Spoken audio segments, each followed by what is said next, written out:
ان کا مطالبہ تھا کہ اس کی جوڈیشل انکوائری ہونی چاہیے، تو زبانی حکم دے دیا کہ جی اس کی judicial inquiry Peshawar high court کروائے۔ تو پشاور ہائی کورٹ نے، یہ 5 اکتوبر 2018 کا واقعہ غالباً، تو جو ہیئرنگ ہوئی تھی، تو پشاور ہائی کورٹ والے کے پاس جب گئے بچوں کے والدین، تو انہوں نے کہا جی ہمارے پاس کوئی تحریری آرڈر نہیں ہے۔ اگلی پیشی 15 اکتوبر 2018 کو تھی، تو پھر وہ تحریری آرڈر جاری ہوا اور جسٹس ابراہیم جو تھے ان کو انکوائری آپ کہیں کہ کمیشن کا سربراہ مقرر کیا گیا، اور ان کے ساتھ 3 دیگر آفیسر تھے، اور کوئی عمران اللہ صاحب ہیں، وہ اس کمیشن کے سیکرٹری ہیں۔ تو 9 جولائی کو اس کمیشن نے اپنی رپورٹ جو ہے وہ 3 جلدوں پر اور 3000 صفحات پر مشتمل رپورٹ پیش کر دی ہے۔ پیش کیا کر دی ہے؟ مکمل کر دی ہے۔ تو سپریم کورٹ چونکہ سو موٹو تھا، اس کے پاس یہ پینڈنگ تھا معاملہ، تو بڑی مہربانی کی چیف جسٹس پاکستان نے، انہوں نے اس کی ہیئرنگ کی، اور آج جب ہیئرنگ ہوئی تو میں تو ظاہر ہے لاہور میں بیٹھا ہوا ہوں، تو جو رپورٹ ہو رہا ہے، جو ہمارے وہاں پہ دوست بتا رہے ہیں کہ وہ کربلا کے منظر تھے، دوسرے الفاظ میں والدین رو رہے تھے، جج صاحب ان کو تسلی دے رہے تھے کہ آپ کے ساتھ انصاف ہوگا، ظلم نہیں ہوگا، جو اس واقعے کے ذمہ دار ہیں وہ پکڑے جائیں گے۔ تو خیر، کہنے کا مقصد یہ ہے کہ ان کے والدین کو تو تسلی نہیں آئے گی اس طرح کی باتوں سے، کیونکہ جو پچھلے 2014 سے 2020 یہ ہو چلا ہے، 6 سال ہو گئے ہیں، اور 6 سال میں ہوا کیا ہے کہ اتفاقاً کہہ لیں یا بڑی محنت کر کے آپ نے یہ، چونکہ کارروائی ساری ٹی ٹی پی والوں نے کی تھی، تو آپ نے، اور پھر جس نے یہ ذمہ داری قبول کی تھی، احسان اللہ احسان، وہ آپ کے ہاتھ میں آتا ہے، پاکستان کے ہاتھ میں، یا آپ گرفتار کرتے ہیں، پھر پتہ چلتا ہے کہ جی کہ جو اس کی سٹوری چھپی ہوئی ہے الجزیرہ پہ غالباً ہے، کہ وہ کتنے سکون کے ساتھ اوبر میں بیٹھ کے پاکستان کے ریاستی اداروں کی تحویل سے وہ فرار ہو گیا، وہ والا بندہ، اور اب وہ پتہ نہیں کہاں پہ ہے۔ اب وہ بیٹھ کے دھمکیاں دے رہا ہے، کبھی بلاول بھٹو زرداری کو دھمکی دیتا ہے، کبھی پاکستان کی افواج کو بیٹھ کے دھمکی دیتا ہے۔ بہرحال اس کے فرار کے اوپر بھی آپ سوال نہیں کر سکتے کہ یار وہ فرار کیسے ہو گیا، اتنا جس کو کہتے ہیں انتہائی مطلوب شخص، جس کے ذمے آپ کے 130 کم از کم بچوں کا قتل ہو، نہتے بچوں کا قتل، وہ بندہ آپ کی تحویل سے بھاگ جائے اور آپ سوال نہ کر سکیں یار کہ وہ بھاگ کیسے گیا، اور جب آپ سوال کریں تو پھر اوپر سے حملے ہونے شروع ہو جائیں، یعنی احسان اللہ احسان کے ذریعے۔ تو کہنے کا مقصد یہ ہے کہ چیف جسٹس پاکستان سے بڑے مؤدبانہ انداز میں گزارش یہ ہے کہ وہ ٹھیک ہے، وہ کر لیں کوشش جو انہوں نے کرنی ہے، لیکن پاکستان میں جتنے سانحات آج تک ہو چکے ہیں اور جتنے کمیشن بن چکے ہیں، رزلٹ تو کوئی نہیں آیا ان کا۔ آپ سکوتر ڈھاکہ سے شروع ہو جائیں، وہ بھی 16 دسمبر کو ہی ہوا تھا، 16 دسمبر سے شروع ہو جائیں، کہاں سے، مطلب یہ جو وہ تھا 2 مئی والا واقعہ، وہ والا دیکھ لیں، لاپتہ افراد والا کمیشن دیکھ لیں، آپ کوئی بھی کمیشن، ہو سکتا ہے میں کوئی نام بھول رہا ہوں، کسی بھی کمیشن کی آج تک رپورٹ نہیں ہے۔ اور آج بھی یہی ہوا عدالت کے اندر کہ بچوں کے والدین نے کہا کہ ہمیں یہ رپورٹ دیں، اس میں کیا لکھا ہوا ہے، تو عدالت نے کہا کہ یہ تو خفیہ رپورٹ ہے۔ اب مجھے یہ سمجھ نہیں آتی یہ خفیہ رپورٹ کیا ہوتی ہے، وہ جن بچوں کے جن کے بچے مرے ہیں ان کے لیے یہ خفیہ رپورٹ کیا معنی رکھتی ہے؟ آخر مطلب خفیہ ہم کس سے رکھنا چاہتے ہیں؟ کیا مقتول کے جو ورثہ ہیں ان سے بڑا کوئی وکٹم ہو سکتا ہے؟ اس سے آپ کیا چیز خفیہ رکھنا چاہتے ہیں؟ میری تو یہ سمجھ میں نہیں آتا۔ دنیا بھر میں جو کمیشن ہوتے ہیں وہ ان کا بنانے کا مقصد یہ ہوتا ہے کہ پہلی بات یہ کہ ہوا کیا تھا اس کا پتہ چلے، دوسری بات یہ کہ کیسے ہوا تھا اس کا پتہ چلے، تیسری بات یہ کہ ذمہ دار کون تھا اس کا پتہ چلے۔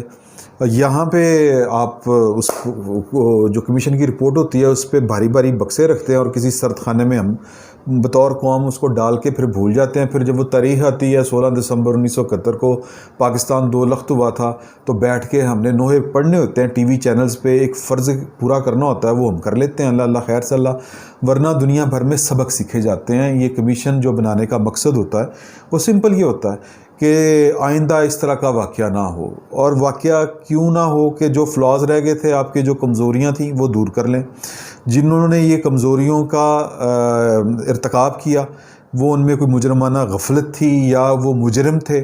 آپ کو یاد ہوگا کہ پاکستان کے ایک ایئر بیس کے اوپر دہشت گرد گھس گئے تھے اور ہمارے اورینٹ جہاز جو تھے وہ بھی، اور پھر ہمارے جو سیکیورٹی کے اہلکار تھے ان کو بھی انہوں نے شہید کیا، جہاز تباہ کر دیے۔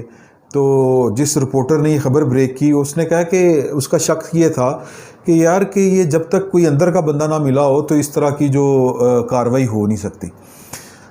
تو اس کے ساتھ کیا ہوا تھا, اس کی لاش ملی تھی ہمیں. وہ اچانک اسلام آباد کی ایک سڑک سے غائب ہوا تھا, گاڑی اس کی سڑک کے کنارے کھڑی تھی.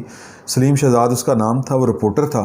پھر اس کی ہمیں دریائے چناب کے جہلم کے اندر سے کہیں سے آگے منڈی بہاؤالدین کے پاس جا کے اس کی لاش ملی تھی. اللہ اللہ خیر صلی اللہ. تو اس کا مطلب یہ ہے کہ اس لاش جو تھی سلیم شہزاد کی, وہ بیسیکلی پیغام تھا ان لوگوں کے لیے کہ جو ہمارے معاملات پر سوال اٹھائیں گے ان کے ساتھ یہی ہوگا. تو یہ جو اے پی ایس والے ہیں, جو شہداء ہیں اور جو ان کے لواحقین ہیں, میرا تو خیال ہے انہیں بھی صبر کر لینا چاہیے. پاکستان کی تاریخ سے ان کو سبق سیکھنا چاہیے کہ وہ اس کیس کے پیچھے جتنا بھاگیں گے اتنا تنگ ہوں گے. مجھے اچھی طرح یاد ہے کہ ہم ان کو کسی پروگرام میں, ان کے جو والدین تھے انہوں نے کوئی تنظیم بھی بنائی ہوئی ہے اپنی, ہم ان کو اپنے کسی پروگرام میں شامل نہیں کر سکتے تھے. وجہ کیا تھی؟ سینسر تھا, حکم تھا کہ ان کو نہیں بلانا آپ نے. اب وہ بلانے والے کون تھے میں تو نہیں بتا سکتا. میں بتاؤں گا تو ظاہر ہے کہ میرے ساتھ بھی کچھ اچھا نہیں ہوگا, اور میں کوئی جہاد تو بیٹھ کے کر نہیں رہا. دوسری بات یہ کہ ایک بڑا ہمارے ہاں جو ہے نا ایک چادر ہے بہت بڑی تقدیس کی, کہ یہ شہید ہو گیا, اس کے اوپر شہادت والی چادر ڈالو اور معاملہ ختم. یہ اللہ کی مرضی تھی, یہ سیدھا جنت میں گیا ہے, ختم ہو گئی بات. تو اس کے خون کا کوئی حساب نہیں ہے. اس طرح نہیں, قومیں اس طرح نہیں چلتی, نہ اس طرح بنتی ہیں.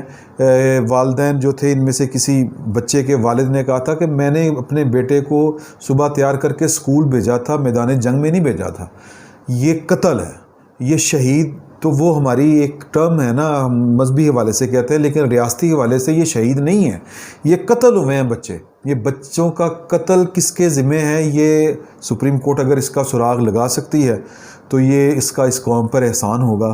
ورنہ باقی سانحات میں تو آج تک پاکستان کا کوئی بھی ادارہ جو ہے وہ نہ اپنا کردار نبھا سکا ہے, اور نہ ہی لوگوں کو پتہ چل سکا ہے کہ کون اس کا ذمہ دار تھا. میں اس کی مثال دیتا ہوں آپ کو سکوتر ڈھاکہ کی.